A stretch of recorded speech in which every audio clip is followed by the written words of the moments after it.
Deputetët e rinj mund të zgjidhen pavarësisht pretendimeve të palëve politike për të shkuar në tyre penale.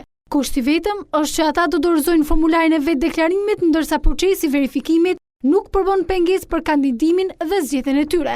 Në rast se ata fitojnë zgjedhjet edhe pas verifikimit, rezulton se ata janë subjekt i ligjit të dekriminalizimit, atyre u ndërpritet mandati. Në rast se në formularin e vetë deklarimit nuk është deklaruar asnjë e dhënë që ka të bëjë me dënime penale, me vendim të formës së prerë ose jo, brenda apo jashtë territorit të Republikës së Shqipërisë, urdhër kërkimi ndërkombëtar apo dobim, organi përgjegjës për administrimin e formularit të vetë deklarimit kryen verifikimet e nevojshme.